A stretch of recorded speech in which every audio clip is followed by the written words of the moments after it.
snow whispered against the windows of the Hawthorne ballroom, a delicate tapping that seemed almost embarrassed to intrude upon the glittering spectacle within. Chandeliers blazed with 1,000 trembling points of light, their glow softening the sharp elegance of London's winter elite. Beneath them moved figures dressed in silk and satin, each face arranged into the polite mass society required. Yet the true conversation was carried not by voices, but by glances, feathered fans, and murmurs that slipped like cold drafts between the gilded walls. Eleanor Harrow stood near a marble pillar, trying to appear smaller than she already felt.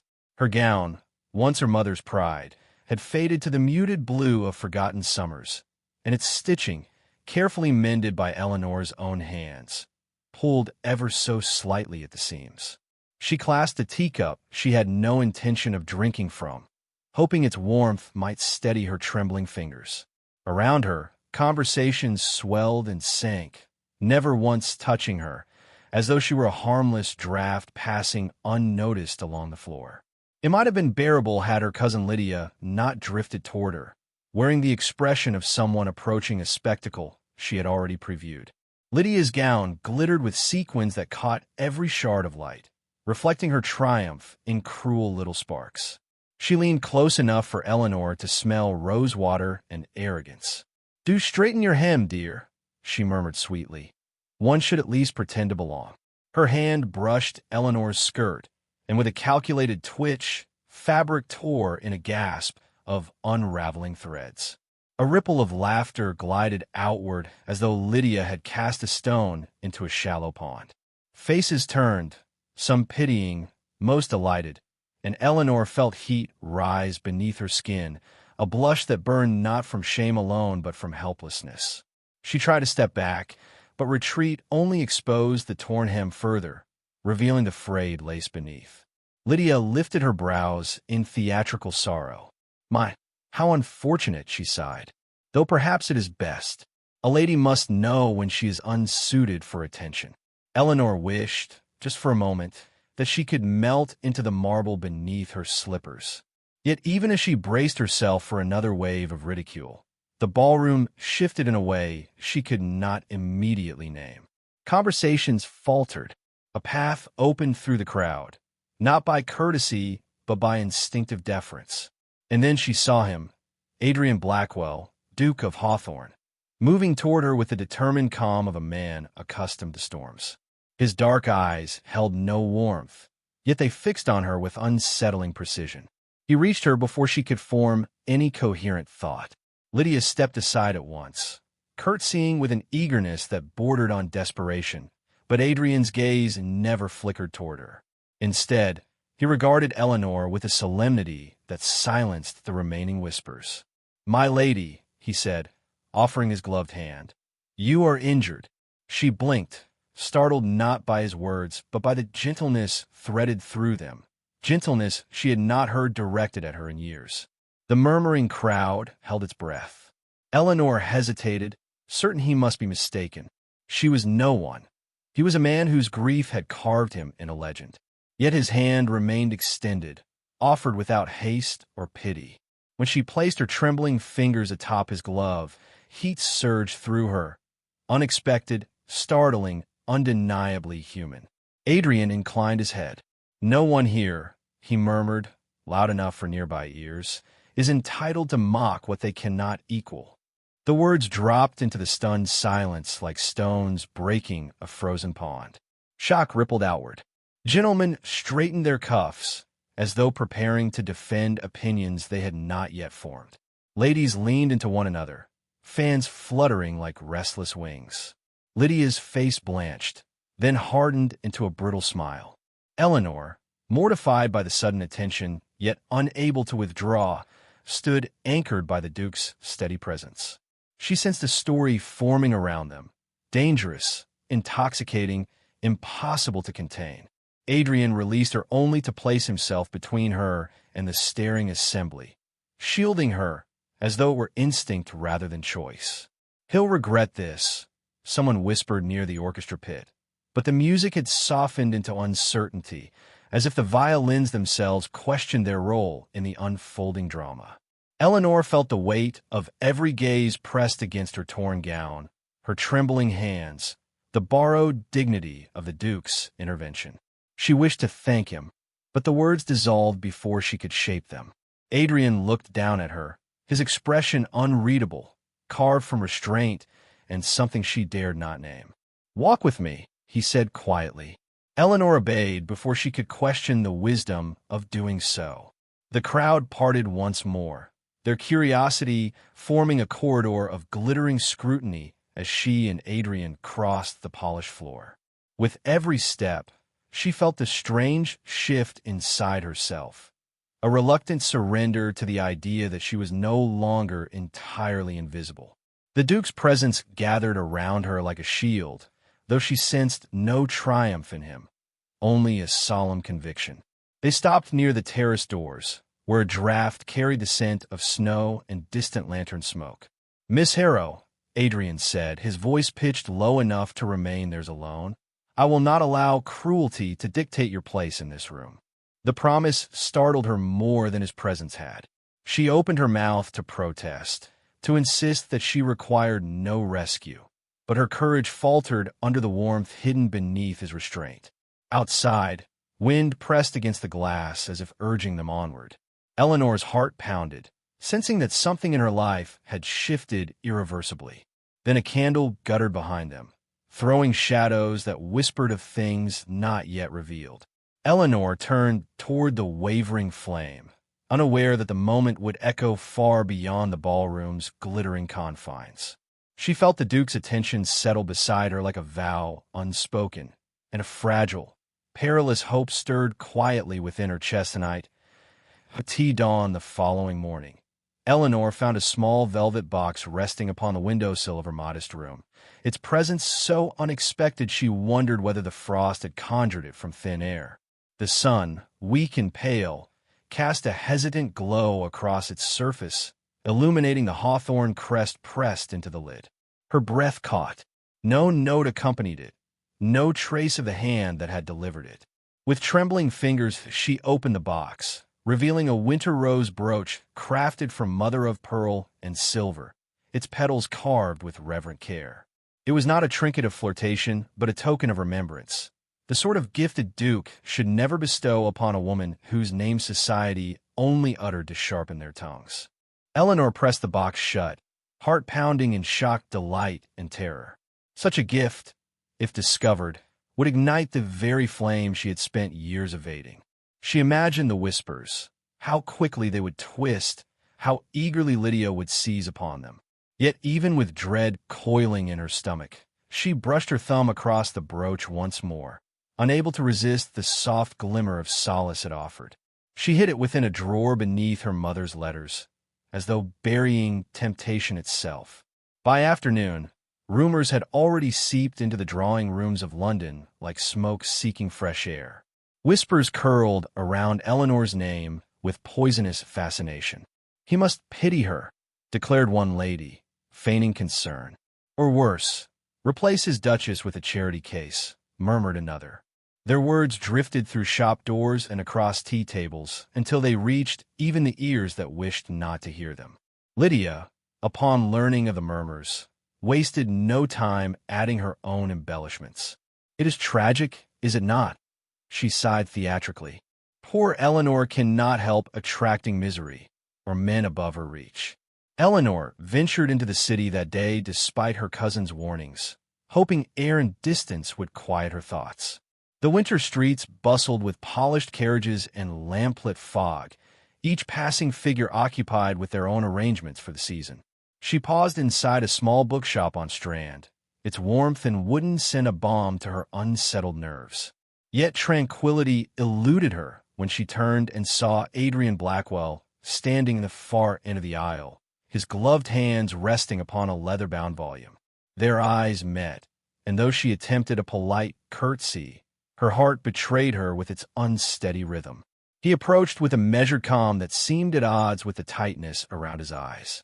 "Miss Harrow," he greeted, dipping his head. "It is uncommon to find comfort among outdated histories." She managed a faint smile. "Sometimes the past is kinder than the present, Your Grace." His gaze softened almost imperceptibly. If the present has been unkind, then the fault lies with its participants, not with you. His voice held warmth wrapped carefully in formality, as if he feared the shape of his own honesty. Before she could respond, footsteps neared, and the Duke retreated a pace, restoring the space expected between them. The brief encounter left Eleanor simultaneously steadied and unsettled, for she sensed the unspoken truth in his restraint. Later that week, their paths crossed again, once in the quiet hush of St. Bride's Church, where Eleanor lit a candle for her father's health, and once more along a frost-rimmed path in Kensington Gardens.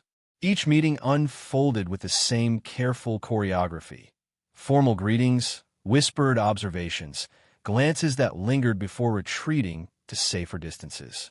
Every word between them carried weight. Every silence carried more.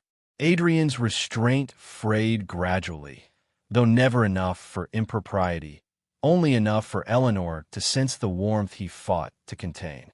She might have cherished these fleeting encounters had Lord Pembroke not stepped into her path one bitterly cold morning. His expression, though polite, bore the calculated confidence of a man accustomed to intimidation. "Miss Harrow," he said, removing his hat with mock courtesy, "your recent associations have stirred considerable interest." Eleanor stiffened. "I do not know what you mean." "Oh, you know precisely," he replied smoothly. "A lady of your circumstances should tread carefully. The Duke is not a man whose reputation ought to be endangered by idle attachments." She bristled, anger briefly overtaking fear. "I have endangered nothing." Pembroke's smile chilled her more than the winter air. "Not yet. But gossip has a swift hand. For his sake, and your father's precarious finances, you would be wise to remove yourself from Hawthorne's path." He replaced his hat and departed without waiting for her response, leaving Eleanor trembling with fury she dared not display. That evening, she returned home with her resolve hardened. The winter rose brooch burned in her thoughts like a forbidden promise. Though the token had stirred warmth within her, she could not allow her presence to damage Adrian's standing or give her cousin further ammunition. With careful hands, she wrapped the brooch in linen and sent it back to Hawthorne Manor via a discreet errand boy, instructing him to leave it with the steward and speak no name. When the door closed behind the boy, Eleanor pressed her palm to her chest, feeling the empty space where the brooch no longer rested. At Hawthorne Manor, Adrian discovered the returned gift tucked neatly upon the seat of his carriage. The sight struck him with unexpected force. He lifted the brooch, his jaw tightening, bewildered by the sting of rejection. He had offered the token not as a claim, but as a gesture toward a light he scarcely believed he had the right to seek. That she had refused it unsettled something he had long kept buried. He resolved to speak with her the very next evening at a small gathering Lady Fenton hosted, certain she would attend. Yet when the night arrived, Eleanor was nowhere to be seen. Lydia claimed she was unwell, though her tone suggested triumph rather than concern. Adrian lingered longer than etiquette required, hoping for her appearance, but each passing minute sharpened his unease. When he finally stepped into the winter air, breath fogging before him, a quiet dread settled in his chest. Eleanor had not simply avoided him. She had vanished from the evening entirely, and though he could not yet name the reason, he felt with startling certainty that her disappearance marked the beginning of something dark and deliberate. Eleanor had not intended to disappear, only to breathe. Yet the moment she stepped beyond the glittering threshold of Lady Fenton's gathering, the night air struck her like a revelation, cold, clarifying, and mercilessly honest. She had walked without direction, letting the city's dim lamps guide her through its winding streets until she reached the narrow embankment along the Thames. Mist threaded itself through the iron railings, weaving a pale veil over the water. She leaned against the cold metal, shivering, her breath rising like fleeting ghosts in the air.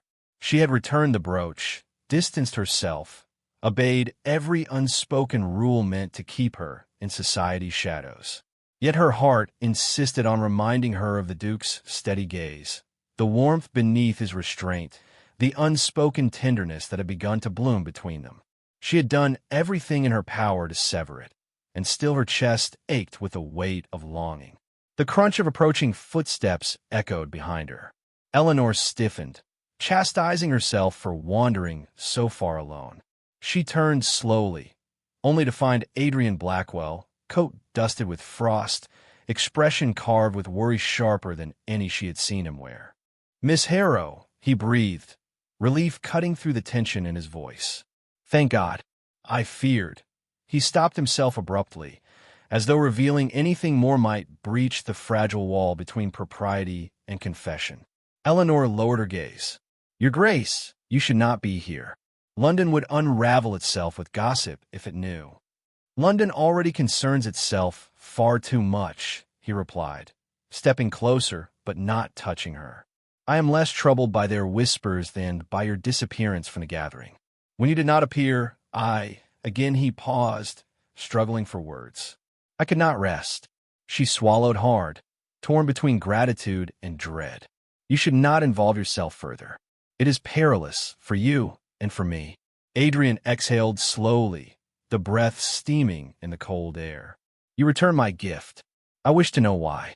Eleanor clasped her hands, nails biting into her palms. "Because it was too generous, too meaningful. Because it would ignite a scandal I cannot weather." When she dared to look up, she found his eyes shadowed with something more than disappointment, something wounded. "And because," she whispered, voice trembling, "I do not wish to be pitied." Adrian's jaw tightened. "Is that what you believe of me?" "That pity is the root of my concern." "What else could it be?" she asked softly. "I am no one of consequence." The Duke took another step toward her, the faintest crack in his composure revealing itself. "You are not no one." His tone, though quiet, carried the weight of a vow. "You stand in a room and speak truth when others offer only embellishment. You endure cruelty with dignity I have witnessed in few.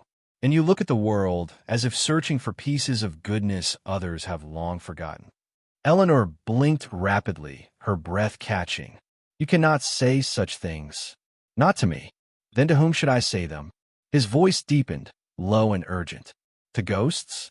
To the echoes of a woman I lost years ago, and whom society insists I must mourn forever? I refuse to live entombed by memory when the present stands before me with a beating heart." Her lips parted in stunned silence. She had heard whispers of the Duchess's death, of the grief that had hollowed the Duke into a solemn legend. She had never imagined being compared, not favorably, not at all, to such a memory. "Your Grace," she murmured, "you speak as if you—" He interrupted gently. "As if I feel more than I ought?" "Yes." His gaze did not waver. "I have tried to dismiss it. I have tried to honor propriety, distance, common sense. But every path leads me back to you, Miss Harrow. You are," he faltered, breath trembling, "you are the first warmth I have known in years." The words struck her with impossible tenderness. Tears pricked her eyes, though she fought to keep them from falling. "You do not know the danger of saying such things." "I know precisely," he countered. "That is why I am saying them here, and not before an audience that would feast on every syllable." She turned toward the river, needing distance from the intensity of his gaze. "If I allow myself to believe you," she whispered, "what becomes of us? The world will not forgive a duke for caring for someone like me." "Then let the world concern itself with its own pettiness," Adrian said firmly. "I will face them." "And will my father?" she asked, voice cracking. "His health is failing. Our finances are." "Then let me help," he murmured, "not as a savior, but as a man who cannot bear to see you suffer." Eleanor shook her head, tears spilling despite her efforts. "If I accept anything from you, they will say I schemed for it, that I trapped you, that I hunted a title." Adrian reached out as though to take her hand, then stopped himself, respecting the boundary even as longing flickered across his face. "I will bear whatever accusations they make of me, but you are blameless." Her heart twisted painfully. "You cannot guarantee that." "No," he conceded, "but I can guarantee that I will not regret a single moment spent at your side." The confession hung between them like fragile glass, luminous and dangerous. Eleanor felt the cold air thin around her, as if the world itself held its breath. She stepped closer, drawn by a force she no longer wished to resist. "Adrian," she murmured, barely daring his name. The sound of it on her lips shattered his restraint. His expression softened, warmth rising through the wintry gloom. "Eleanor," he answered, voice barely above a whisper. Before either could speak further, the distant clatter of hooves thundered along the street. A carriage rounded the corner with alarming speed, lanterns swinging violently. Adrian instinctively moved in front of her, shielding her as the carriage skidded to a halt. A footman leapt down, breathless. "Your Grace, urgent news, Hawthorne Manor." But it was the final message, shouted over the roaring wind, that froze Eleanor's blood. "Your steward begs you to return at once. Someone has forced entry, searching for something belonging to Miss Harrow." Dawn crept over Ashbourne Manor with a pale, trembling light, as though even the sun hesitated to witness the unraveling of reputations that had begun the night before. Eleanor stood at the eastern window of her borrowed chamber, wrapped in a shawl still scented faintly of rosewater from the Duke's hand, and wondered how a single whispered conversation could ignite an entire district of gossiping tongues. Though the house remained silent, every polished corridor seemed to echo with the murmurs she had overheard from the guests who departed under moonlight, convinced their speculation would remain private. They spoke of impropriety, of a woman too plain to be noticed suddenly catching the eye of a man still in mourning, and of a gesture from him, a gift, a defense, a glance, interpreted as scandalous affection. Eleanor felt her cheeks warm even now, not from shame, but from the bewildering gentleness the Duke had shown her, as though he saw a strength she had long hidden beneath careful quiet. Yet the morning brought no relief from the unease threading through her thoughts. The servants, usually indifferent to her presence, regarded her with cautious curiosity, as though she carried some forbidden knowledge she herself barely understood. She descended the main staircase slowly, conscious of every creak beneath her slippers, until she reached the vast drawing room where sunlight lay in careful stripes across the carpet. There, she found the Duke standing near the hearth, his posture rigid, his gaze fixed on a sealed letter he held as though it were a weapon. He looked up only when she entered, and the first flicker of emotion in his gray eyes was not the warmth of the previous night, but a guarded sorrow. She offered a hesitant greeting, unsure whether she had overstepped some invisible line, but his voice softened as he asked whether she had slept. She answered truthfully. She had slept poorly, troubled by uncertainties. But she did not tell him the truth she scarcely dared admit, that she feared the world would tarnish whatever fragile connection had begun between them before either could name it. He gestured for her to join him near the window, with a morning light revealed new lines of weariness etched into his features. As she approached, he extended the letter toward her with a restrained urgency that unsettled her more than any outburst could have. The seal bore his family's crest, but the handwriting within belonged to an influential countess known for her merciless commentary on matters of propriety. The message, though brief, was unmistakably severe, accusing the Duke of reckless impropriety for having offered aid to a woman of no remarkable standing.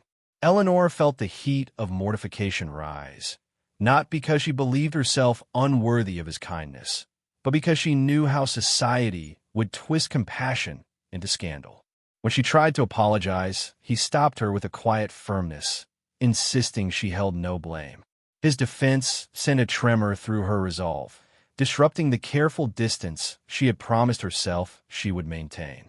Yet as he spoke, she sensed he was wrestling with emotions he scarcely allowed himself to feel. Her uncertainty deepened when he led her into the adjoining conservatory, a room fragrant with jasmine and warmed by filtered sunlight. The flowers formed a delicate jungle around them, their quiet beauty a sharp contrast to the storm of speculation circling beyond the estate's walls. He paused beside a marble bench and confessed that he feared the rumors would soon reach Parliament, where his enemies would seize upon any perceived vulnerability. Eleanor listened, torn between her growing concern for him and the nagging belief that her presence jeopardized more than her own reputation. She asked whether he regretted assisting her, but his answer came without hesitation. He could not regret a single moment spent ensuring her safety. The candor of his words pressed against her heart with unexpected force. Still, she sensed a tension building within him, as though he wished to say more but could not yet risk the consequences. The air between them thickened, taut with the weight of all that remained unspoken. That afternoon, as the sky darkened with the threat of impending rain, a footman delivered another letter, this one addressed to Eleanor herself. She recognized the handwriting instantly. It belonged to her aunt, whose sharp opinions and sharper tongue had shaped much of Eleanor's upbringing. The message was laced with thinly veiled accusations, warning her that remaining under the Duke's roof would doom any chance of securing a respectable future. Eleanor read the words twice, her pulse tightening with each sentence, until the Duke gently took the letter from her trembling hands. He read it in silence, his expression shifting from restrained irritation to cold resolve. When he spoke, his voice carried a protective warmth that startled her. He insisted she was not beholden to anyone who sought to belittle her. The tenderness in his tone made the room feel suddenly smaller, as though the world had narrowed to the space between them. Yet beneath his reassurance, she sensed a yearning he struggled to contain, a longing shadowed by fear. As evening settled, casting long amber shadows across the manor, the Duke led her to the grand hall, where a single candelabrum flickered like a sentinel in the gathering gloom. He seemed quieter, as though weighing a decision that had followed him all day, and Eleanor felt her breath catch when he finally turned toward her. His eyes, usually restrained, held a raw intensity she had not seen before. He spoke slowly, confessing that the scandal no longer troubled him as deeply as the thought of her departure. She felt the world tilt, the admission striking her like a whispered promise she feared she had misheard. Before she could answer, thunder cracked through the silence, and a frantic knock sounded at the manor doors. A messenger entered, soaked and breathless, carrying news that made the Duke's face pale. Eleanor had been named in Parliament. The storm had calmed by morning, but the tension it left behind clung to Ashbourne Manor like a second skin. Eleanor stood at the threshold of the Duke's study, her breath shallow as she waited for him to acknowledge her. He sat behind his desk, the letter from Parliament open beside him, a stark declaration that her supposed impropriety had become ammunition for his adversaries. When he finally lifted his gaze, there was no anger in his eyes, only a subdued grief that struck her harder than any public accusation. She stepped closer, but he raised a quiet hand, not in rejection, but in a plea for patience. He told her of the session held the previous night, where his rivals argued that his judgment had been compromised by a woman of unremarkable pedigree. The words should have wounded her pride, yet she felt strangely numb, burdened more by the possibility that she had brought him harm than by society's disdain. She tried to insist that she leave at once, that her departure would ease the scrutiny weighing upon him, but he stood abruptly, his chair scraping the polished floor. The intensity in his expression startled her. He declared, with a solemnity that resonated through the room, that her absence would resolve nothing. His enemies had found their angle, and they would wield it regardless of what either of them did now. What mattered, he said, was not the rumor, but the truth they alone knew. He had acted from compassion, not impropriety. Still, beneath his steady composure, she sensed a deeper conflict, a fear not of Parliament, but of losing something far more personal. He stepped around the desk, moving closer, until the faint scent of rain on his coat mingled with her quickening breath. For a moment, silence stretched between them, taut as a held breath. Eleanor felt the weight of every unspoken feeling pressing against her chest. She asked him, with quiet desperation, why he continued to defend her when doing so put his reputation at risk. His answer came in a low, fervent voice, because the thought of her walking out of his life unsettled him more than any political consequence. The admission felt like a door opening inside her, one she had never allowed herself to imagine might exist. Her pulse quickened, not with fear, but with an aching tenderness she could no longer deny. Yet she forced herself to speak with restraint, reminding him that affection, however deeply felt, would only make the situation more volatile. He disagreed, insisting that truth, once spoken, could anchor rather than endanger them. A loud knock cut through the fragile moment. The house steward entered with a message from the capital. The Duke had been summoned to respond to the accusations formally. The summons was immediate. Eleanor's heart sank, though she hid it behind a composed nod. The Duke's jaw tightened, but he accepted the document without hesitation. As soon as the steward left, he turned to her with a determination that unsettled her almost as much as it reassured. He asked her to accompany him, not into the political chamber, but into the carriage that would take him to the capital, so she would not disappear from his life without understanding what she meant to him. She hesitated, torn between propriety and longing, until he extended his hand with a vulnerability that stole her breath. She placed her hand in his, knowing that choice would alter everything. The ride to London unfolded beneath a sky of fractured silver clouds. Inside the carriage, the air vibrated with unspoken fears and hopes. Eleanor kept her gaze on the passing fields, aware of the Duke's eyes lingering on her, as though he were memorizing her presence. At last she spoke, her voice barely above a whisper, admitting that she feared what awaited him more than she feared society's judgment. He reached for her hand, clasping it with a gentleness that eased the tremor in her fingers.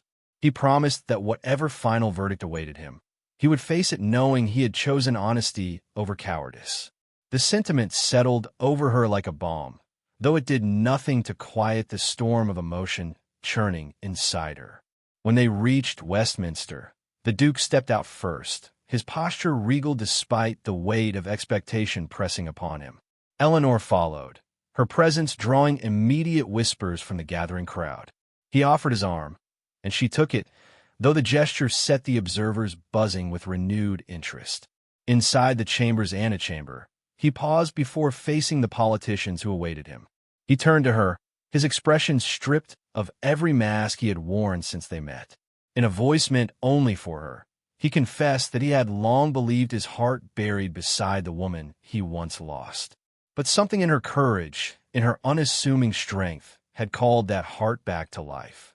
Eleanor felt tears sting her eyes, though she managed a composed breath. She asked what he expected of her now, and his answer was simple, only truth. Without giving her a chance to respond, the chamber doors opened. He stepped forward, but then stopped abruptly and looked back at her, as though compelled by a force he had resisted too long. In front of the assembled officials, he spoke with unwavering clarity, declaring his actions not as a lapse of judgment, but as the first honest choice he had made in years. He named Eleanor not as a liability, but as the woman whose integrity had restored his.